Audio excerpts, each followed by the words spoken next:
ஃப்ரெண்ட்வுட்ஸ் நேயர்களுக்கு வணக்கம். ஐயா ஓபிஎஸ் உடைய நிலைமை இன்னைக்கு கொஞ்சம் சீரியஸா தான் இருக்கு. ஏன்னா தேர்தல் நெருங்குற டைம்ல எதனா ஒரு கூட்டணிக்குள்ள கட்சி என்ன பண்ணிடணும், கூட்டணிக்குள்ள சேர்த்துடணும் அப்படின்னு சொல்லிட்டு ரொம்ப மும்முரமா இருக்கிறாரு.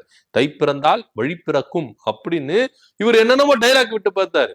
போய் கேட்டாங்க எல்லாருமே, தை 1ஆம் தேதி எல்லாரும் போய் கேட்டாங்க, ஐயா தை பிறந்தா வழி பிறக்கும்னு சொன்னீங்களே, இன்னைக்கு தை திருநாள், இன்னைக்கு சொல்லுங்க ஐயா ஒரு வழி அப்படின்னு கேட்டா, ஏங்க இன்னும் 30 நாள் இருக்குங்க தை மாசத்துக்கு, நீங்க இன்னைக்கே வந்து கேட்டா எப்படிங்க அப்படின்னு சொல்லிட்டு ஆப் பண்ணி என்ன பண்ணிட்டாரு, அனுப்பி விட்டாரு. இன்னைக்கு என்னடானா, புதுசா கட்சியெல்லாம் ஆரம்பிக்கிற ஐடியாலாம் கிடையாது, நாங்க வந்து கூட்டணிக்குள்ள சேருவோம், ஆனா எந்த கூட்டணி விரைவில் அறிவிப்போம் அப்படின்றாரு. ஐயா இது மாதிரி மோடி வராரு 23ஆம் தேதி, அழைப்பு எதுனா வந்திருக்கா அப்படின்னு கேட்டா, அழைப்பெல்லாம் ஒன்னும் வரலங்க எங்களுக்கு அப்படின்னு என்ன பண்ணாரு, படாரு சொல்லிட்டாரு. ஆனா இருந்தாலும் இவர் என்னடா ஒரு புதிர் மேல புதிர் போட்டுனே இருக்காரு, ஒரு குழப்பமாவே இருக்கிறாரு. இவர் என்னடா அப்படின்னு சொல்லிட்டு தொண்டர்கள் என்ன பண்ணிருக்காங்க, கேட்க ஆரம்பிச்சிருக்காங்க. ஐயா சீக்கிரமா ஒரு முடிவை சொல்லுங்க, திமுகவா தாவேக்காவா எதனா ஒரு முடிவை சொல்லுங்க, நாங்க ரொம்ப எதிர்பார்ப்போட இருக்கிறோம். ஏன்னா கட்சி ஒவ்வொருத்தரும் என்ன பண்றாங்க, தேர்தல் வேலைகளை ஆரம்பிச்சுட்டாங்க. ஆனா நீங்க இன்னும் தேர்தல் வேலைகளை ஆரம்பிக்கல, அதனால தொண்டர்கள் சோர்ந்து போயிடக்கூடாது ஐயா, கொஞ்சம் சீக்கிரமா அனௌன்ஸ்மெண்ட் பண்ணுங்க அப்படின்னு எல்லாரும் கேட்டு பார்த்தாங்க. ஆனா ஐயா என்ன பண்றாரு, மௌனம் காத்துனே இருக்காரு. ஆனா இவருடைய மௌனம் அவருடைய கட்சிக்கு பலமா பலவீனமா அப்படின்னா பலவீனமா தான் போயிட்டு இருக்கு. ஏன்னா கட்சியில இருக்கிற ஒவ்வொருத்தரும் கழண்டி கழண்டி கழண்டி என்ன பண்றாங்க, திமுக பக்கம் போய் சேர்ந்துகிட்டே இருக்கிறாங்க. மனோஜ் பாண்டியன் அவர் என்ன பண்ணாரு, திமுக போய் சேர்ந்துட்டாரு. சுப்புரத்தினம் அவர் என்ன பண்ணாரு, திமுக பக்கம் போய் சேர்ந்துட்டாரு. இன்னைக்கு என்னடானா பிகேவி பிரபு அவர் என்ன பண்ணிட்டாரு, திமுகவுல போய் சேர்ந்துட்டாரு. இவங்க எல்லாம் அதிமுகவுல பிரபலமா இருந்தவங்க. அதுக்கப்புறம் ஐயா ஓபிஎஸ் அவர்கள் பிரிஞ்சு வந்த பிறகு ஓபிஎஸ்க்கு ரொம்ப பக்கபலமா இருந்தவங்க. அவங்கவுங்க மாவட்டத்துல இவங்க எல்லாம் எந்த அளவுக்கு கொடி கட்டி பறந்தாங்க, முன்னாள் எம்எல்ஏக்கள், கரண்ட் எம்எல்ஏக்கள், இவங்க எல்லாருமே இன்னைக்கு திமுக பக்கம் போய் சேர்ந்தாங்க. ஓவரால் டெல்டா மாவட்டங்களை திமுக கவர் பண்ணிருச்சு அப்படின்னு சொல்லலாம். ஏன்னா மனோஜ் பாண்டியன், மைத்திரியன், அன்வர் ராஜா போன்றவர்கள் என்ன பண்ணிருக்காங்க, அந்த பக்கம் போய் சேர்ந்து தான் இருக்கிறாங்க. அந்த வரிசையில பிகேவி பிரபு இவரு என்ன பண்ணிருக்காரு, போய் சேர்ந்திருக்கிறாரு. டெல்டா மாவட்டங்கள் அதிமுகவை கொஞ்சம் அடக்கி வாசிக்கிறதுக்கு திமுக பவரை சேர்த்துக்கிட்டே வராங்க அப்படின்றதுதான் நிதர்சனமான உண்மை. என்னன்னா ஐயா ஓபிஎஸ் அவர்கள் எதனா ஒரு தெளிவான ஒரு முடிவு, அதிரடியான முடிவு எடுக்கணும். ஆனா இவர் மௌனம் காத்துட்டு இருக்காரு. இவர் மௌனத்துக்கு என்ன பின்னாடி என்ன இருக்குது அப்படின்னு எல்லாருமே கொதிச்சு போயிருக்கிறாங்க. போற போக்க பார்த்தா வைத்தியலிங்கமே தாக்கு பிடிக்க மாட்டாரு, திமுக பக்கம் போய் சேர்ந்துருவாரு அப்படின்னு பேசப்படுது. ஏன்னா இவர் ஐயா ஓபிஎஸ் அவருடைய திட்டங்கள் என்ன, ஒரு அதிரடியா முடிவு எடுத்துடணும். இப்போ அதிமுக தொண்டர்கள் உரிமை மீட்பு குழுவை கழகமா மாத்தி என்ன பண்ணாங்க, அனௌன்ஸ்மெண்ட் பண்ணாங்க. அப்பவே பரபரப்பா பேசப்பட்டது. ஐயா புது கட்சி ஆரம்பிக்கும். இவரு எல்லாரையும் பயங்காட்ட பாக்குறாரா, அதிமுகவை பாஜகவை பயங்காட்ட பாக்குறது, இது மாதிரி ஒரு விஷயங்களை சொல்றாரா அப்படின்னு கூட நிறைய பேர் என்ன பண்ணாங்க, சிந்திக்க ஆரம்பிச்சிட்டாங்க. ஏன்னா சொல்ற வேகத்துல அதிரடியான பணிகளை செய்யறதுக்கு ஐயா ஓபிஎஸ் அவர்கள் தயங்காட்டுறாரு, அதிரடியா செய்ய மாட்டேங்கிறாரு அப்படின்னு. ஆனா அவருடைய பொறுமைக்கும் பின்னாடி ஒரு பெரிய கதை இருக்கும். எடுத்தங்கொத்தன்ல ஐயா செய்ய மாட்டாரு, நிதானமா செய்வாரு அப்படின்னு அவருடைய ஆதரவாளர்கள் இன்னைக்கு நம்புறாங்க. ஆனா அது வரைக்கும் நிக்கணுமே, யாரும் இருக்க மாட்டேங்கிறாங்களே. எல்லாம் என்ன பண்றாங்க, கட்சியில வந்து என்ன பண்றாங்க, அதிரடியா வேலை செய்யணும், தேர்தல் நெருங்கிட்டு இருக்கு, கட்சி பலவீனமா இருக்கு, நம்ம என்ன பண்ணோம், ஜெயிக்கிற பக்கம் போயிருவோம் அப்படின்னு சொல்லிட்டு என்ன பண்றாங்க, ஜெயிக்கிற பக்கம் போயிடறாங்க. ஏன்னா இன்னைக்கு ஆட்சியிலும் அதிகாரத்திலும் இருக்கிறதா ஒவ்வொரு அதிமுக தொண்டர்களும் நினைக்கிறாங்க. இன்னைக்கு அதிமுக கூட, நீங்க எடப்பாடி பழனிசாமி கூட பாஜக அப்படின்ற ஒரு கூட்டணிக்குள்ள இருக்குது, கட்சி வேலைகள்லாம் என்ன பண்றாங்க, செஞ்சிட்டு இருக்காங்க. ஆனா ஐயா ஓபிஎஸ் அவர்கள் முடங்கி கிடக்கிறாவே இருக்கிறாரு. எதுவுமே வெளியே வந்து படார்னு செய்ய மாட்டேங்கிறாரு, பேச மாட்டேங்கிறாரு, அடுத்த கட்ட நகர்வுகளை கொண்டு போக மாட்டேங்கிறாரு. ஒண்ணு திமுகவா, திமுக கூட கூட்டணி சொல்லிட்டு அனௌன்ஸ் பண்ணிட்டு போங்க, இல்ல டிவிக்கேவா, டிவிக்கே கூட அனௌன்ஸ்மெண்ட் பண்ணிட்டு டக்குன்னு போயிருங்க.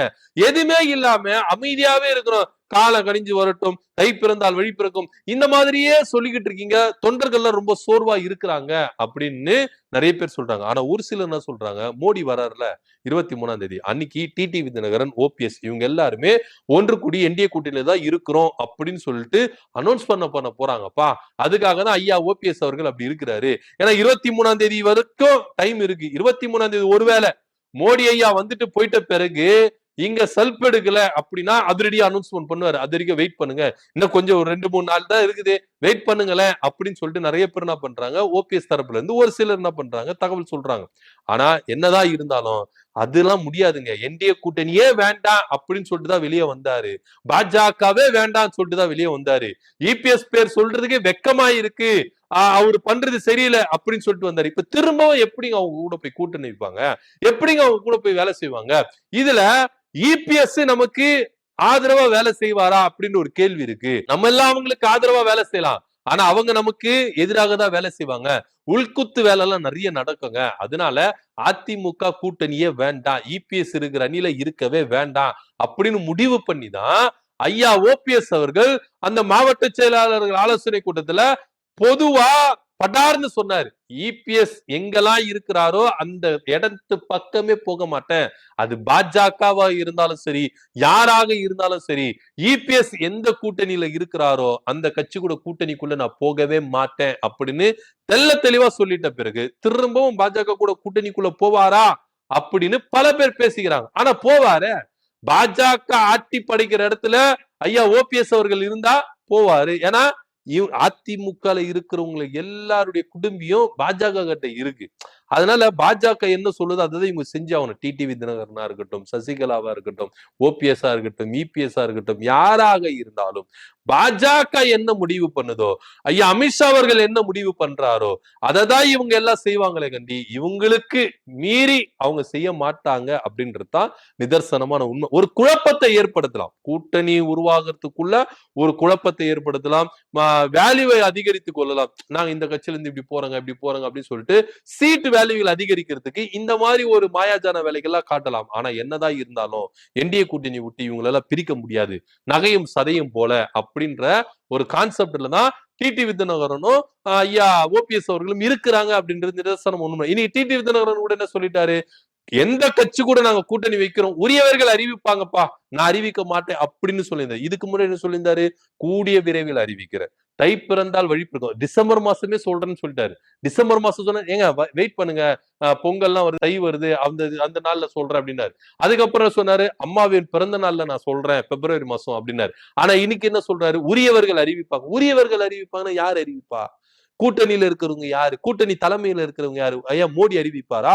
வருகிற 23ஆம் தேதி நடக்க போகிற அந்த கூட்டத்துல பிரதமர் மோடி அறிவிக்கிறாரா அப்படின்னு கூட நிறைய பேர், ஏன்னா டிடிவி தினகரனுடைய போட்டோ போட்டு பேனர் ஒட்டுறாங்க, போஸ்டர்கள் ஒட்டுறாங்க. இந்த என்டிஏ கூட்டணி கட்சி தலைவர்கள் போட்டோ இருக்குல்ல, அந்த வரிசையில டிடிவி தினகரன் போட்டோ இருக்கு. ஆனா ஐயா ஓபிஎஸ் அவர்கள் போட்டோ இல்ல, டிடிவி தினகரன் போட்டோ இருக்கு. ஒருவேளை அண்டர் டீலிங்ல பேச்சுவார்த்தை முடிச்சிட்டாரா, இல்ல டெல்லிக்கெல்லாம் போயிட்டு வந்தாரா, அங்க பேச்சுவார்த்தை முடிச்சுட்டு சீட்டுல கன்ஃபார்ம் பண்ணிட்டாங்களா அப்படின்ற ஒரு சந்தேகமும் எல்லாருக்கும் இருக்குது. ஆனா இருந்தாலும் கொஞ்சம் ட்விஸ்ட் வைக்கிறாங்க. ஐயா ஓபிஎஸ் இருந்தாலும் சரி, ஐயா டிடிவி தினகரன் இருந்தாலும் சரி, கொஞ்சம் ட்விஸ்ட் வைக்கிறாங்க. என்னதான் இருந்தாலும் 23ஆம் தேதி தெரிஞ்சிடும். மோடி அவர்கள் இங்க சென்னையில கால் எடுத்து வைக்கிறதுக்குள்ளாகவே எங்களுடைய நிலைப்பாடுகள் எல்லாம் தெரிஞ்சிடும் அப்படின்னு சொல்லப்படுது. ஆனா ஐயா ஓபிஎஸ் அவருடைய கூடாரம் கொஞ்சம் கொஞ்சமா காலி ஆயிட்டு வருது. ஏன்னா இங்க இருந்து வெளியே போறவங்களுடைய மனநிலை என்னவா இருக்கு, இவங்க திரும்ப என்டிஏ கூட்டணிக்குள்ள போயிடுவாங்க, பாஜக கூட கூட்டணி வைப்பாங்க, நம்ம இமேஜ் டேமேஜ் ஆயிடும். அதுக்காக இப்பவே நம்ம என்ன பண்ணலாம், திமுக போயிட்டு சீட்டு போட்டு வச்சிடலாம், துண்டை போட்டு வச்சிடலாம் சொல்லிட்டு தான் திமுக பக்கம் தாவின்னு இருக்காங்க. கூட இருக்கிற வெல்லமண்டி நடராஜன், இன்னும் அதே போல வைத்தியலிங்கம் போன்றவர்களும் கூடிய விரைவில் திமுக பக்கம் ஐக்கியமாறதுக்கான வேலைகள், பேச்சுவார்த்தைகள் நடந்துட்டு இருக்கு அப்படின்றதா நிதர்சனமான உண்மையா இருக்கு. என்ன நடக்குது அப்படின்னு பொறுத்து பார்க்கலாம். ஐயா ஓபிஎஸ் அவர்களுடைய கூடாரம் கொஞ்சம் கொஞ்சமா காலியாயிட்டு திமுக பக்கம் போயிட்டு இருக்கிறாங்க.